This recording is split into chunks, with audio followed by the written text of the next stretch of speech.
అందరికీ నమస్కారం. ఆంధ్రప్రదేశ్ ప్రభుత్వం గాంజా మరియు ఇతర డ్రగ్స్ నిర్మూలనలో భాగంగా ఆపరేషన్ వజ్ర ప్రహారాన్ని స్టార్ట్ చేయడం జరిగింది. ఇందులో భాగంగా మా ఎస్పీ గారి ఇన్స్ట్రక్షన్స్ మేరకు వన్ టౌన్ సిఏ గారు మరియు వాళ్ళ సిబ్బంది ఈ గాంజా అక్రమంగా రవాణా చేస్తున్నారని వచ్చిన సమాచారం మేరకు ఒక ఇద్దరిని అదుపులోకి తీసుకోవడం జరిగింది. నిన్నటి దినంన సాయంత్రం 5 గంటలకు జగజ్జని నగర్ చెరువు కట్ట దగ్గర మల్లెలమ్మ గుడి దగ్గర ఇద్దరు వ్యక్తులను పట్టుకోవడం జరిగింది. వారి వివరాలు దాసరి కళ్యాణ్, మందాపురం మనోహర్. ఇద్దరు బయటపేటలో నివాసం ఉంటున్నారు.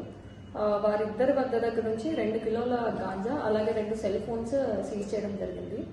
సో వీళ్ళు మామూలుగా గాంజా తాగడం అట్లాగే మద్యం సేవించడం ఇట్లాంటి చెడు అలవాట్లకు లోనయ్యి వైజాగ్ వీళ్ళు కొద్ది రోజుల క్రితము వైజాగ్ వెళ్ళి అక్కడ దగ్గరలో ఉన్న అరకుకి వెళ్ళి అక్కడ తెలియని వ్యక్తుల వద్ద నుంచి ఒక 2 కేజీల గాంజా కొనుగోలు చేయడం జరిగింది.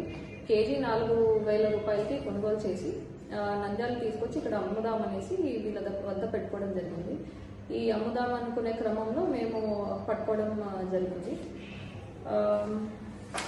అట్లాగే వీళ్ళు ఈ తెచ్చిన గాంజాని కూడా చిన్న చిన్న ప్యాకెట్స్గా చేసి 100 గ్రాముల ప్యాకెట్ వచ్చేసి 2,000 రూపాయలకి అట్లా అమ్మి వాళ్ళు లాభం చేసుకుంటారు.